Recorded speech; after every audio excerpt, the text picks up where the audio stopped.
Go.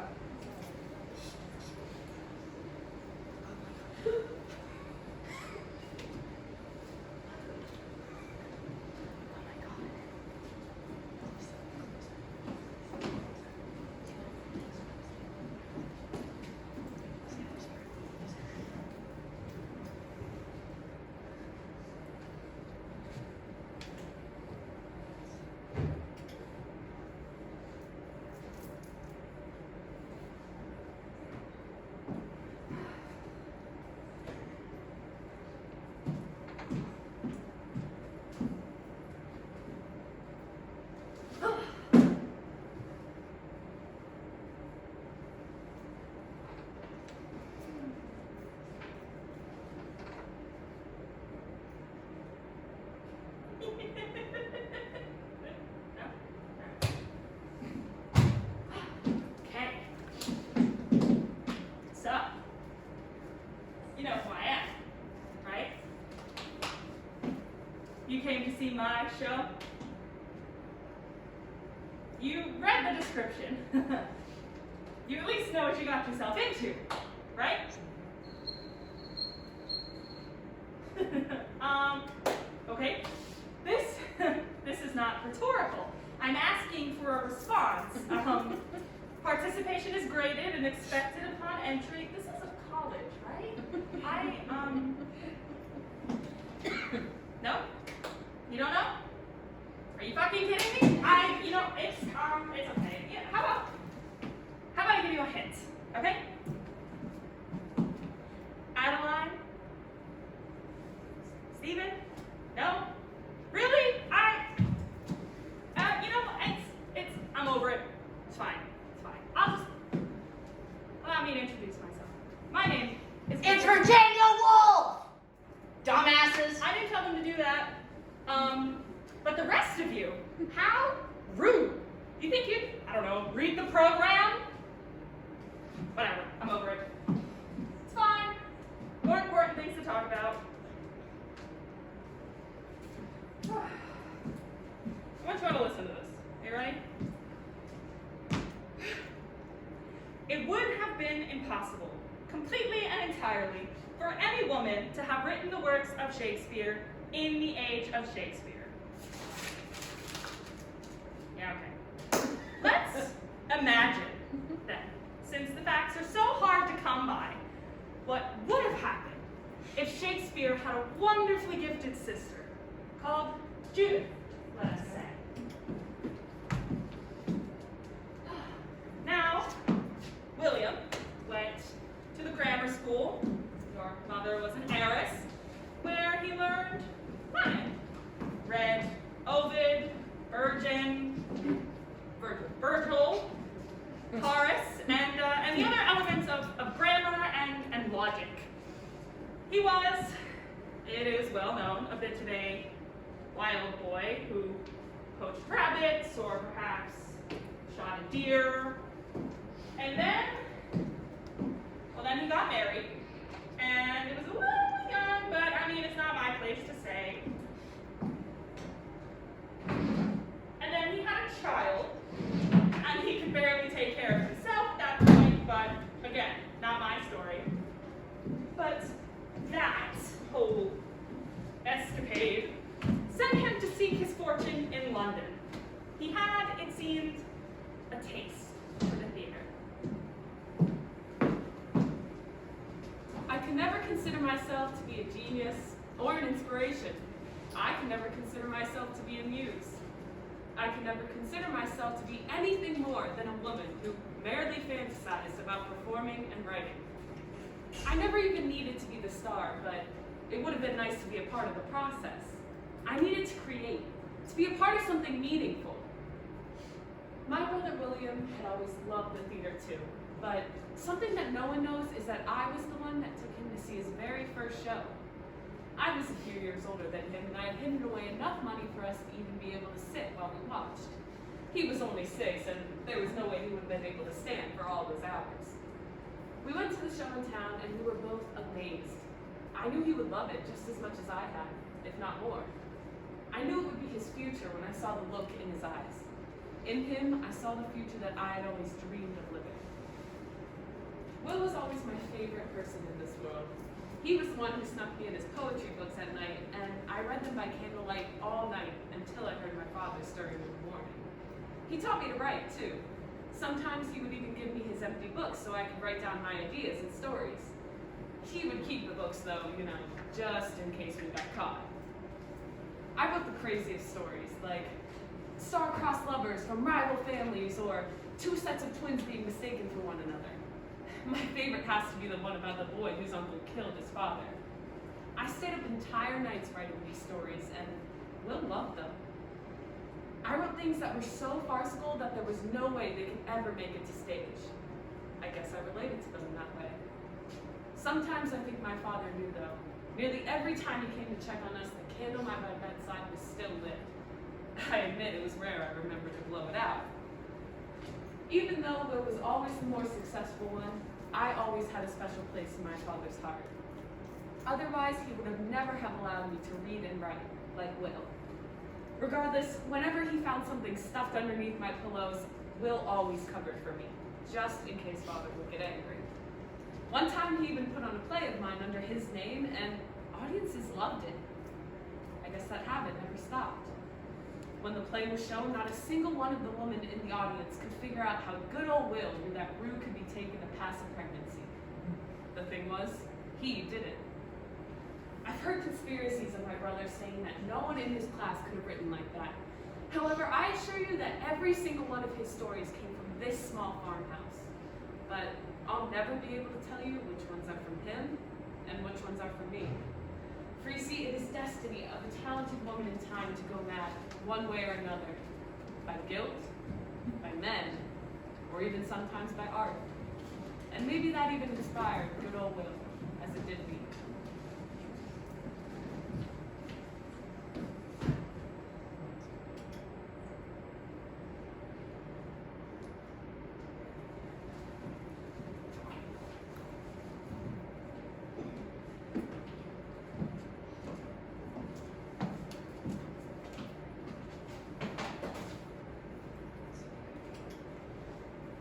Don't worry, Judith.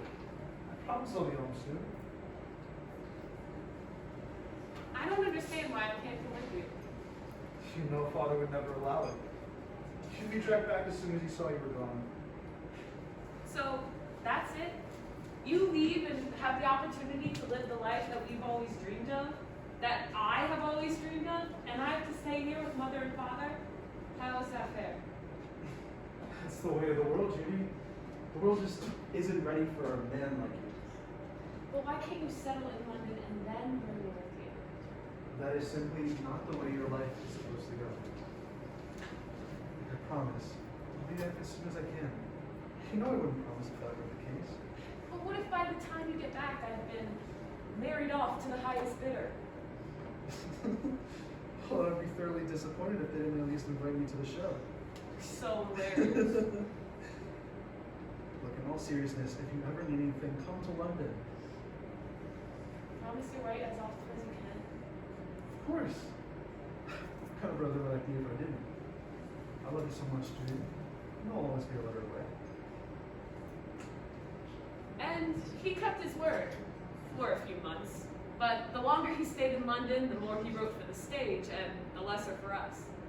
Now, don't get me wrong, his work was amazing and important to history of theater as we know it, but it hurt knowing he was writing for thousands of people without me. I still missed him terribly. Even though we no longer received his letters, he still continued to hear from me.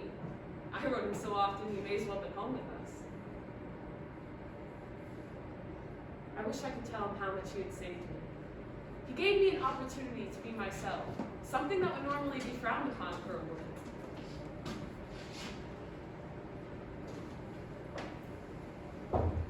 But the less my parents received his letters, the more they ached for a new man to enter the family.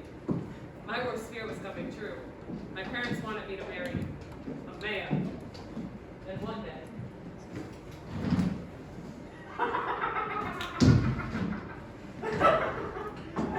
And I said to him, your wits is thick as Toothberry mustard. true story. Will thought this story was so funny, he wrote it into Henry IV. He tells this joke every single night. Father, you made this joke already today. Oh, well, when was that, my dear? I don't remember. It was earlier. Paris. Yes, Paris. Oh, you're truly as loathsome as a toad. He is disgusting. Truly unfit for any place but hell. Oh, he holds himself far too high. He holds himself so high. You thought he was trying to escape the devil. He is the crustiest botch of nature. Oh, absolutely great. Oh, he's a disease that must be cut away. One could only hope. Now, my dear Judy, we mustn't be so harsh on the poor fellow. After all, you are to be his bride this coming Thursday. Oh, Lord! What a horrible joke. Take it back, Father. It's not a joke, my dear Judith. All the arrangements have been made. Father, you must be joking. Please say you're joking. Look your brother out making a career for himself. It is customary for you to find your place in this world as well. As a wife. I want so much more than just to be someone's wife. You know that. You must move on from these fantasies, Judith. I've let them go on long enough. You cannot do this to me. I am your father, and I will do as I please. Remember, my dear Judith, you are not your brother. You are just a woman. Father, Is it not enough for you? Is it not enough that I picked a good man for you? Is it not enough that I raised you for 17 years, let you read and write, and my baby girl, can't do one bloody thing for me? If you are not in that dress come Thursday morning, then don't bother waking up at all. No, or all this writing! you bastard!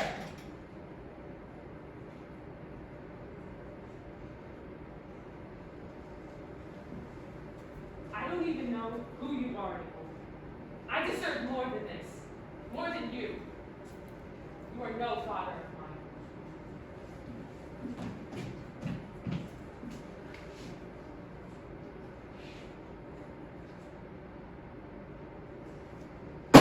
That, my dear, was cruel. I did what needed to be done. It was the only way she'd listen. Consider perhaps that she is not the one who needs to listen. You are not what she needs right now, John.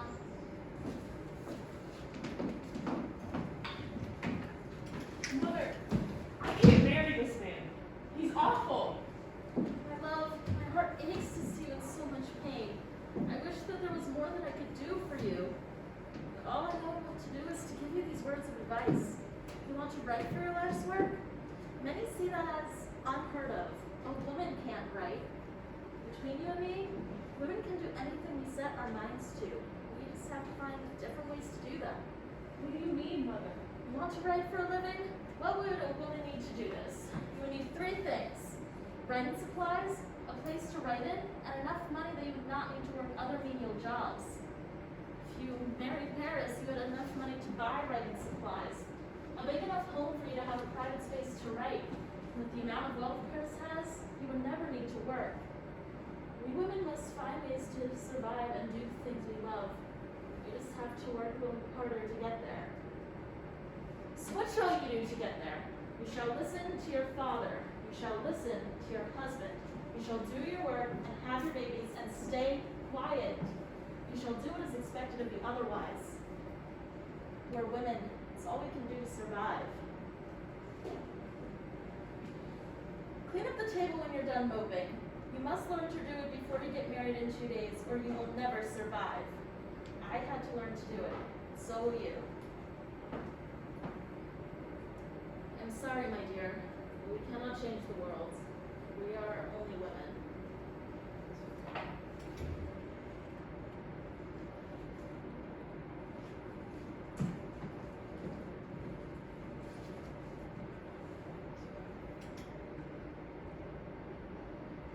It's Wednesday now. Earlier tonight, my father beat me for saying that I wouldn't marry Paris for anything other than inheritance. He never liked my jokes, only Will's.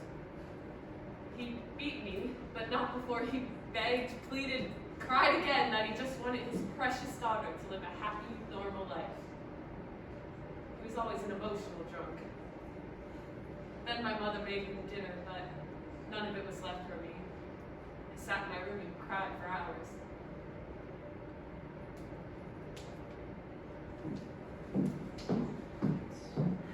My wedding is tomorrow, but I realized something. I'm not the woman they want me to be, and I can't be. So I'm leaving to find my brother. Maybe he, at the very least, could understand. Very soon after he left home, Will got work in the theater. He became a successful actor. He met everyone, he knew everyone, he practiced his art across the board, exercised his wits in the street, and, get this, he even got access to the palace of the queen. He had all the power in the world. He could do anything he'd ever wanted.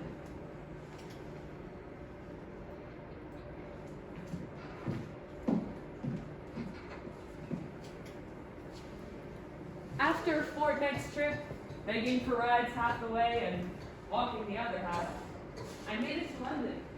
It was amazing, beautiful. Disgusting, but better than Paris. You got that right, love! For the dirty trash. Fuck the French! And, who, pray tell, are you? We're actors from the Fortune Playhouse. Just a few blocks from here, but we couldn't notice your resemblance to good old William Shakespeare in a way. Well, that's no coincidence, sir. I'm his sister, Judith. Do you know where I can find him? Well, we're having to work with him right now. He's working on this new show called Romeo and Juliet, based on that old Italian wives show. You must take me to see him. Problem is, madam, women aren't allowed in the theater, except for the audience, of course. But we don't open for another week. You have to wait quite a while to see him. What? Why is that? Here, let's chat along the way. I'll explain everything. So, tell me about this play my brother wrote, Romeo and Juliet. I mean, at least it wasn't COVID. Nobody likes my dresses.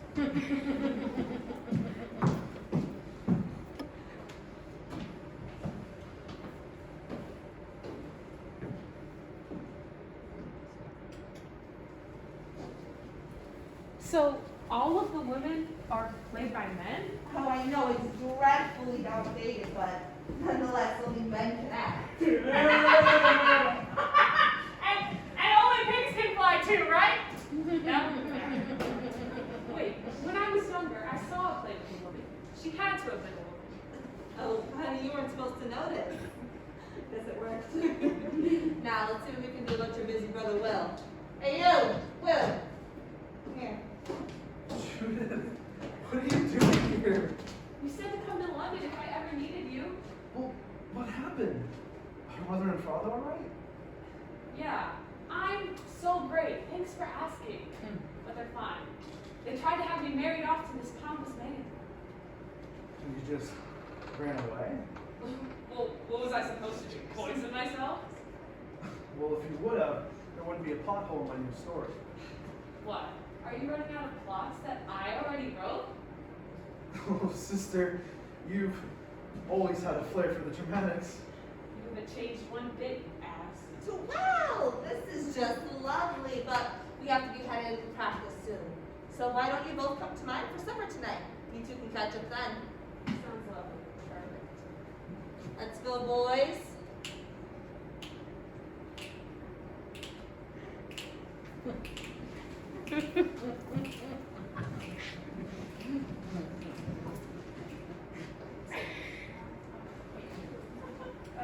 Anyways, Romeo and Juliet, the play about star-crossed lovers from rival families. I wrote that. How could he do this to me? To man's world, Judith. That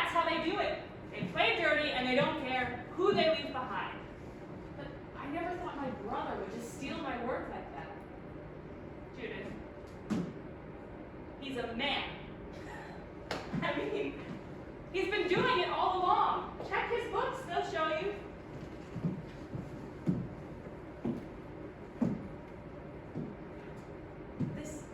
This is all mine.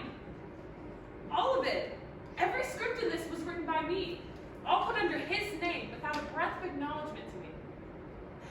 This was my dream, you know? All of this. He's living it without me.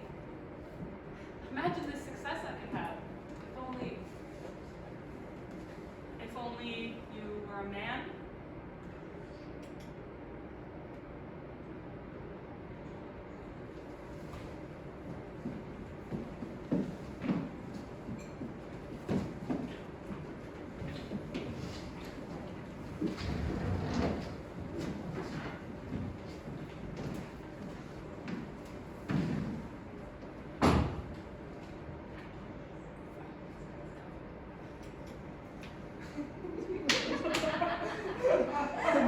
And then my father said to him, all your wits is thick as Shakespeare mustard. Oh God, the name's escaping me. Henry IV, Part 2. Yes. Judy helped me with that a bit when we were younger. Ah, so you're right. A bit. You know, I would love to put on plays like Will. Maybe even act in them one day too, but it's just not possible. Not for a long time. This town's got a long way to go on that sort of thing. I don't know why they'd rather see two men kissing than a woman, but it's fine with me if I can keep the blow stopping in the audience. I'm sure it is. Fine with you. Oh, well, Will, why don't you look at the time outside? It seems to be just about midnight. Oh, yes. Do you have a place to stay tonight, Judith? Yes, the inn on 5th Street. Alright. I'll see you tomorrow morning then. Oh, I'll see that she gets there safely. Thank you for supper. Yeah, I'll go. Till tomorrow, friends. Till tomorrow.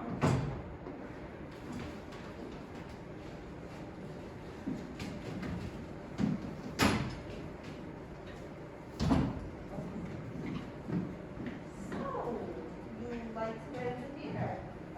Very much so, yes. It's my dream, you know. I took my brother to see his very first show. Maybe I can help with that. Do you really think so? Oh, why not? I work in theater. I'm always willing to help those who I care for. You and my brother are far from alike in that way. I take care of who I know. Well, you know my brother. And I'd like to know you. Why don't you stay here and we can discuss it?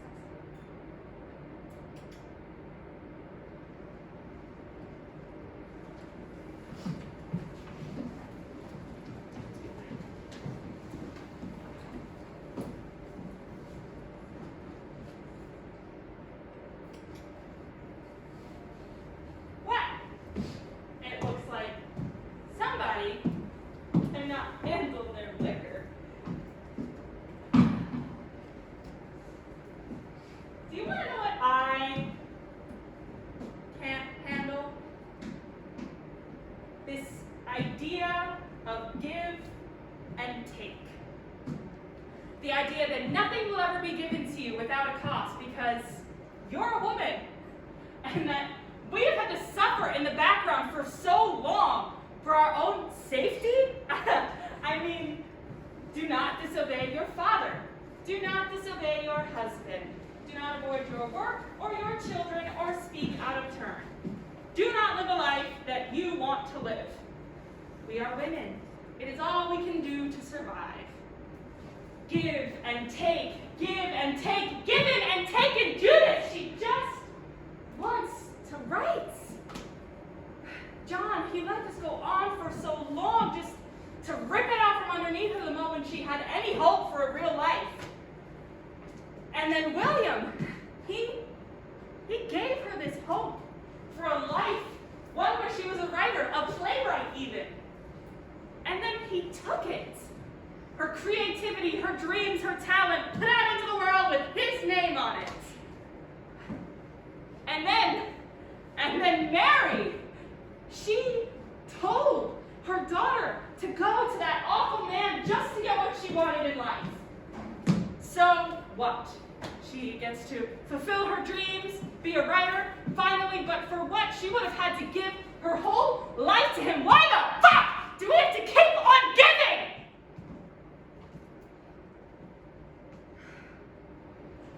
It's just not fair. It's not. Women, we've always had this give and take, and what if we don't want to do it anymore? Well, Judith, she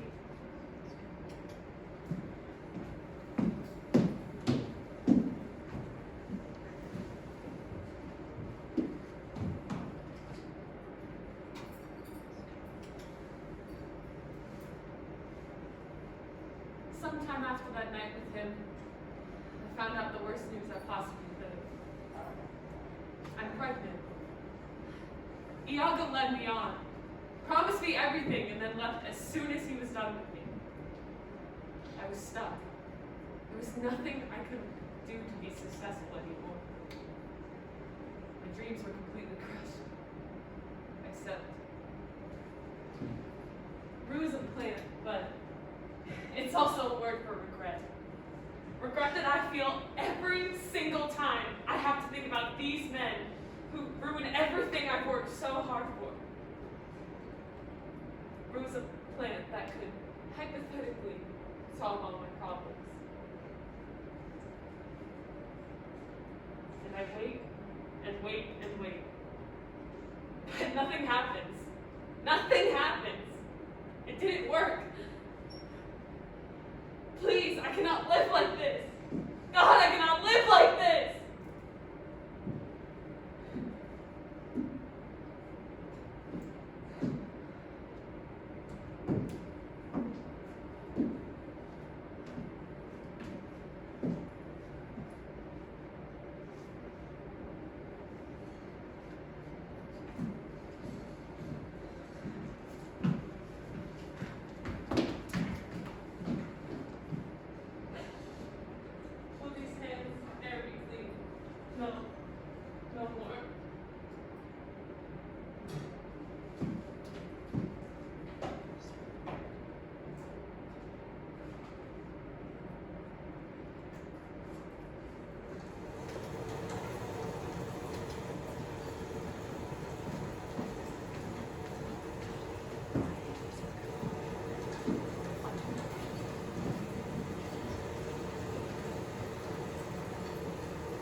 couldn't help but blame myself for her death.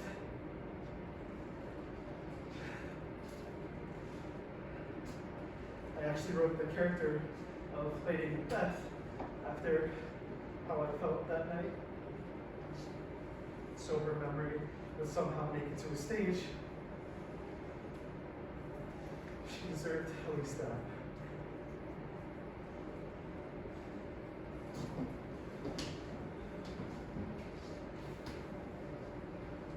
She was always my best friend, but the world was not ready for a woman like her. The world was not ready for a female genius. When you finally hear her story, I hope our world is ready. Ready for you. Years and years after her death, it was discovered that her self-inflicted wounds were likely not what caused her death. It was discovered that taken by mouth, brew can cause dizziness, liver damage, and death.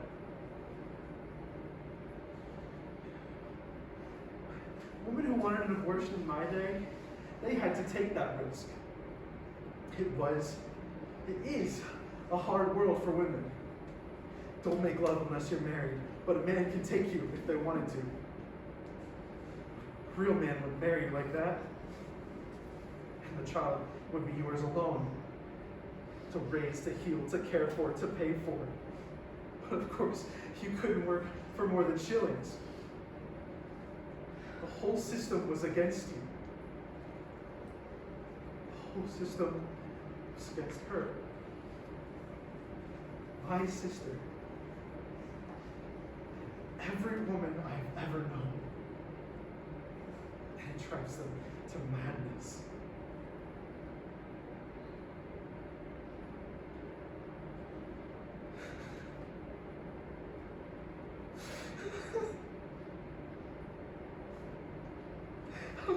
How could I not have known?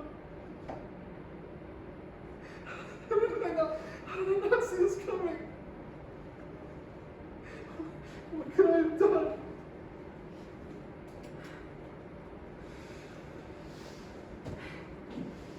Macbeth? Lady fucking Macbeth, that's the best you could do? I mean, God, you are pathetic. Don't you dare play the victim right now. All you had to do was open your eyes. She was right there within your grasp, and you couldn't be bothered. You took advantage of your privilege as a man, and you led her to her death. All she wanted was a brother, and you treated her love like a competition. Everything she gave her life to have, you had, just because of how you were born.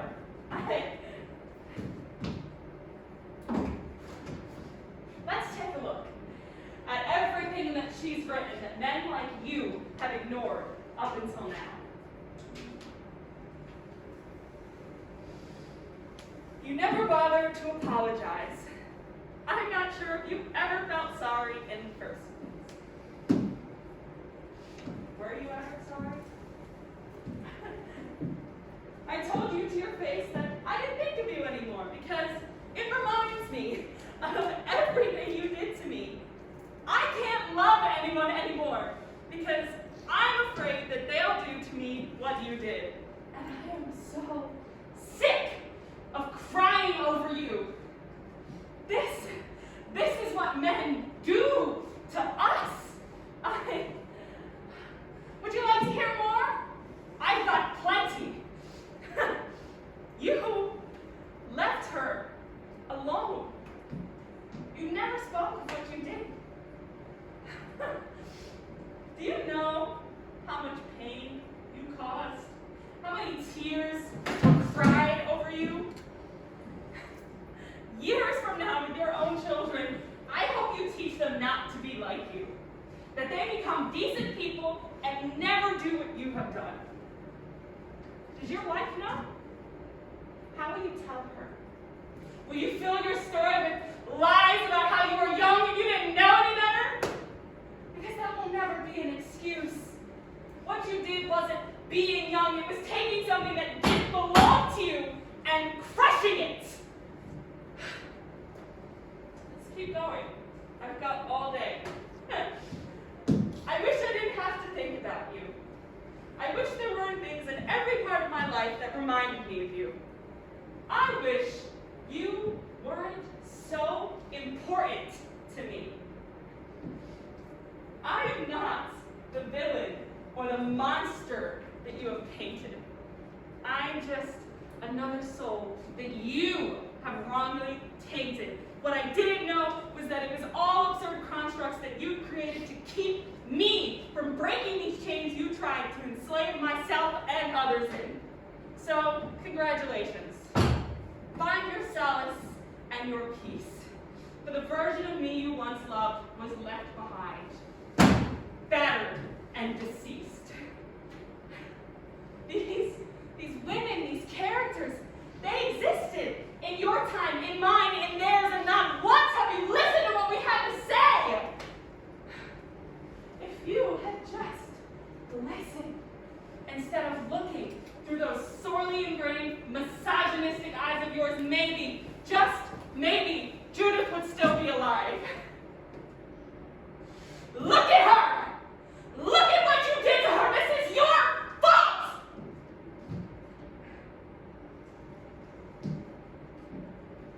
You took advantage of her. And that's all you have to show for yourself. That you're nothing. Nothing. And you never will be anything because of what you did to her, and you have to live with that. You blame yourself for her death because you know you could have done something, anything, to prevent it. And you stood aside just so you would have a new plot for your play. God knows you'd never be able to write anything without her. Will, you could have done so much.